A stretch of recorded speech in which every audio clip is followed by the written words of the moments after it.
inventive strategies that we're seeing from Wildcard as Mental is going to punish Neophyter, who's still sitting on a donut, and he will until the end of this half. And this is they're a just rush. piling in. It's a rush. Derpe goes down on side as well. Diesel needs to return immediately. Lunamel just droning them all in. Imorin trades one back, but the plant is going down already from Ysera. Already, Hysterics, he's inside of dirt. He's holding the angle, and Diesel is going to get punished for that. The plant goes down successfully. Hysterics takes on one more. It's a 4v2. 4v1. Just Imorin left, and he doesn't last long. Very, very nice read. I said that they've got Wildcard's number, and absolutely they do. Nothing that Wildcard could do that round. Airwolf said, hey, you want to play aggressive? I'll give you aggressive. Yeah, and you know, the funny thing is, previously teams used to think Airwolf were an aggressive team because, you know, in Southeast Asia, that's how they played, because the teams that they face against, well, they're not exactly the most strat-heavy teams, you know, in previous seasons. Now they're getting more and more strat-heavy as time passes, but previously they just used to do the same thing, just run out, peak aggressively, take the gunfights, win them, and then people are like, hey, Airwolf's a very aggressive team, but then when they come to APAC finals, things change, and when you're playing against Japanese teams, it's kind of hard to play super aggressive. Yeah, when you're going up against those crazy Japanese teams and other ones like Xavier as well. I guess, you know, we talked about how Airwolf used to struggle with the aggression. And that was the thing that Airwolf always found. And that's why they came in second seed here. Because Singapore, some of the Southeast Asian teams, including Xavier, had that aggressive playstyle that Airwolf struggled to play against. Wildcard coming through their half of the bracket, that's exactly what they've been playing against. They had a match against Xavier and then a match against Cyclops, two of the most aggressive teams in the APAC region itself, two of the least methodical strat-heavy teams. And now Wildcard have decided, okay, we're going to adapt our playstyle. We're going to play for this aggressive style, see if we can keep Airwolf on the back foot. It did give them one round, but Airwolf have absolutely read into that. And now in the advantage. 2 rounds on the defensive half. See them step up their game. And what have you, not to dislodge that catwalk player, while at the same time they're trying to get a pinch on the catwalk player by opening up this wall. Hysteric's going to try that bandit trick again. I don't think it's going to work any better than it did against Wildcard, against Fnatic. Yeah, there you go. So the wall is closed and there's only one exothermic charge left. So that was in fact tricked. Ooh. Really clever stuff from Airwolf, and I think that was actually mainly taking a look at that barricade on that doorway next to where the bandit is residing. It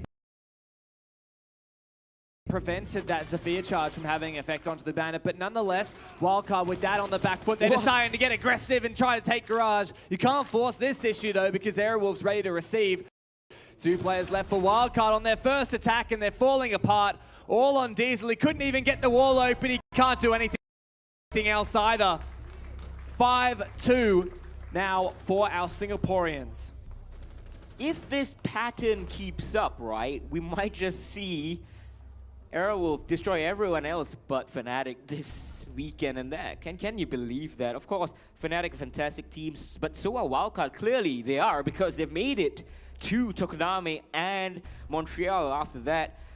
Second defense coming out, it's going to be Gym Bedroom. So just want to make a quick note that Airwolf right now, they are coming off an insane high. Look who they beat. They beat Fnatic, the Boogeyman, then they beat Norarengo, made it to an international event, qualifying for one after almost 3 years.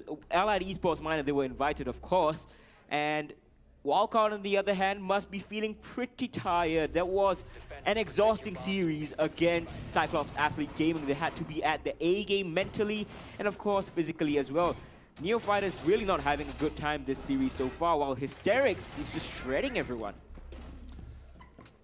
Airwolf as a whole, they seem to be ready to adapt to anything that Wildcard has to offer. A Wildcard, we talk about them being that methodical team. They don't make those crucial mistakes when it comes to using utility, when it comes to droning, these fundamentals of Rainbow Six. That is what Wildcard do best. Now that said, the thing that really, with the linchpin that caused Wildcard to lose that previous round was one of those fundamentals. It was opening up a wall with the Thatcher Thermite and Zephyr trick. Airwolf, I believe it was just that simple barricade. Professional players have to have such an attention to detail. They have to get everything right. So now this kite hole inside of CCTV, inside of Cache actually, this is so very, very important. This is where the beachhead is established by Airwolf, by any defense, really. And it's very, very important that the Kaid is the one playing in here, because look at what he has, the utility. He has a DMR for the short range engagements. He has a ACOG on that as well for the long range if he wants to. The pistol is decent at short range, and we've seen some good kills come out from it. But more importantly is the impact grenades and the electro claws. They can do Kaid tricks and impact tricks together, and one lone Kaid can hold off an entire push. Yeah, that Kaid, Ysera, his job is just to hold on to that Cache side, but that's not where the focus is for Wildcard right now. Similar to Airwolf, they are seeming to ignore it and go primarily for this Jacuzzi side. There will likely be that bandit. Okay, no, in fact, Hysterics is... Okay, the wall's open from the Hibana pellets. No thermite to open that up. So there should only be one set of Hibana.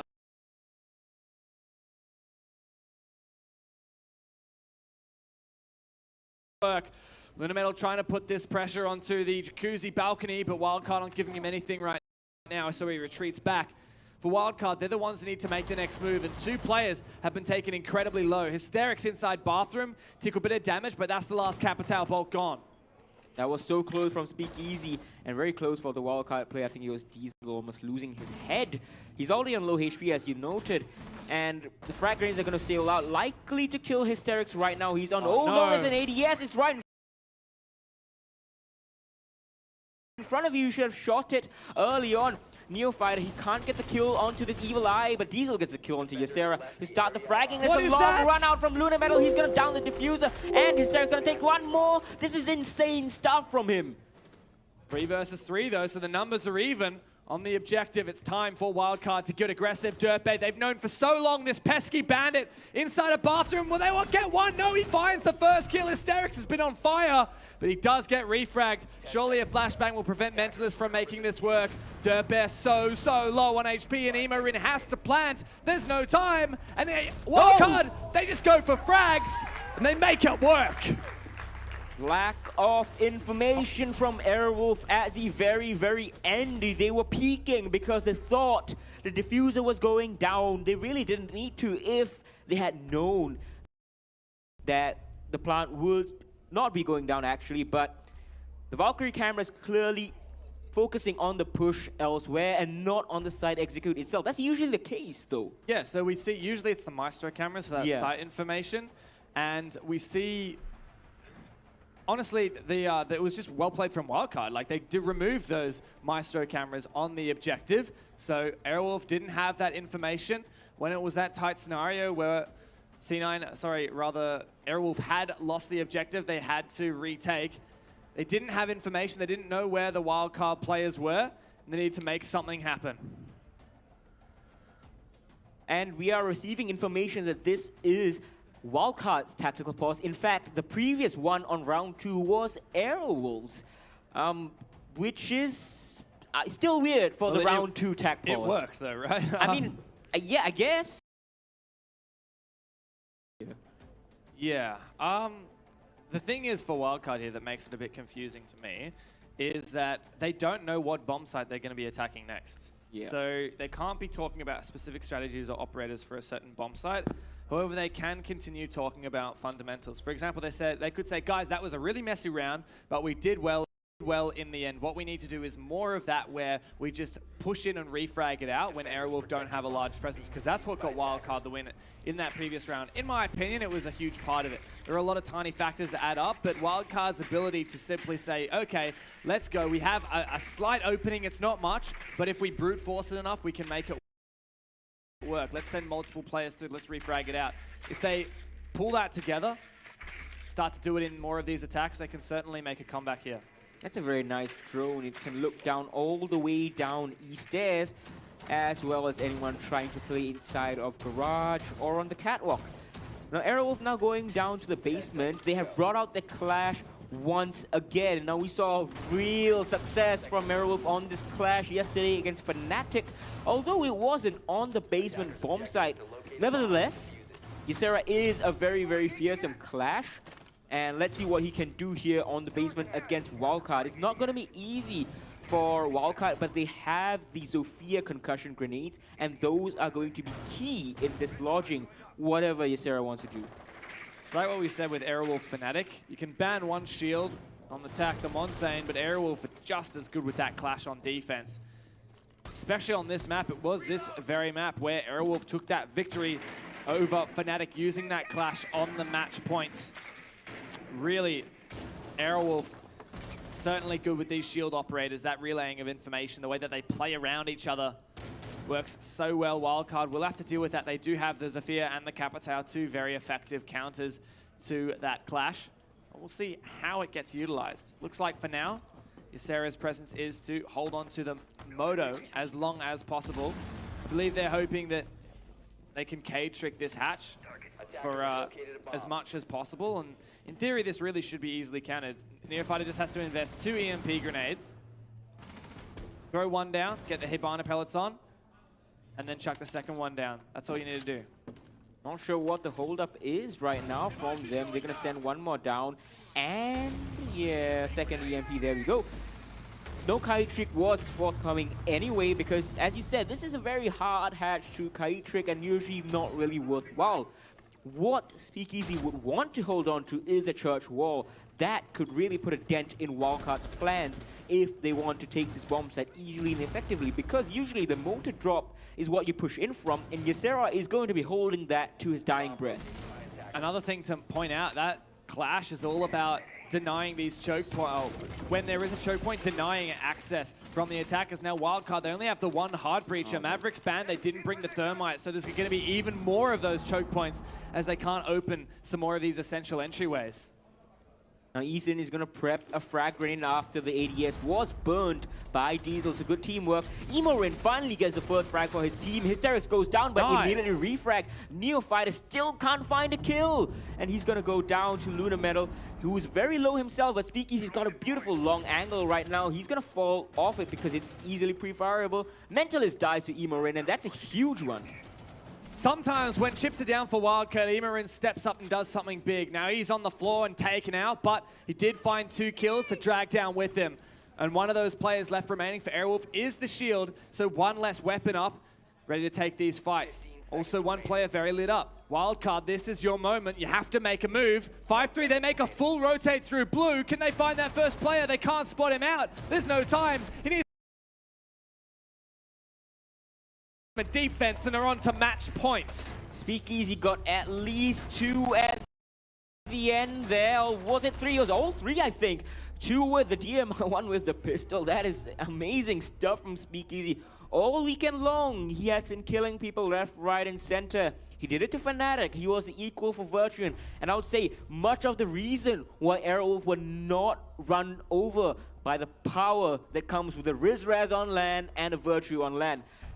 Now, he did a lot of work against Norengo, of course, but that was the whole team, really. And now he's stepping it up against Wildcard, who just looked a bit tired, really.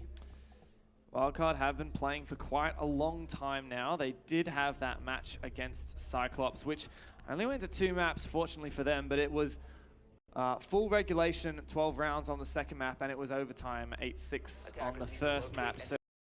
So that's a long time that they have been sitting in these chairs playing. They only got a relatively short break before this one started. Airwolf, they've had a pretty chill morning, actually. They did have that really tough, not so tough game against Norengo 7-1-7-2 in the morning. Had a bit of a rest, had some lunch, chilled out, watched some this Wildcard in the grand final. They look to be doing very well. Wildcard, what is it that we need to see from them, because it's a long road ahead, 3 rounds to take us to OT. Well, they just need to get there. It is very, very tiring, but you know, diamonds are forged in extreme pressure.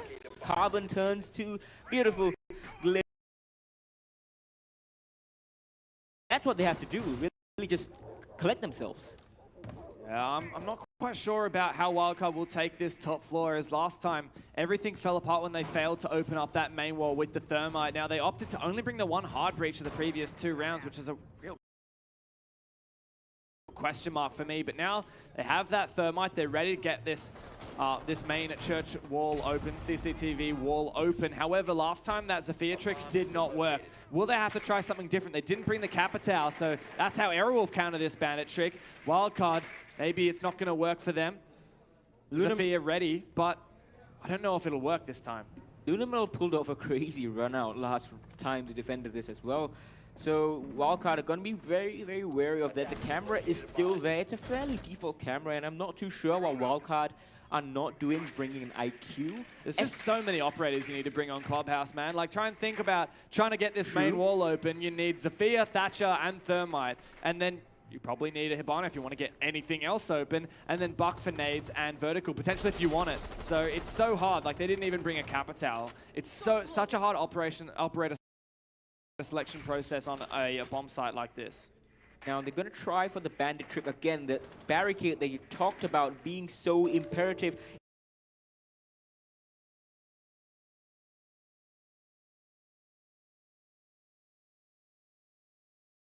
In fact, they could probably use one of Zofia's explosive charges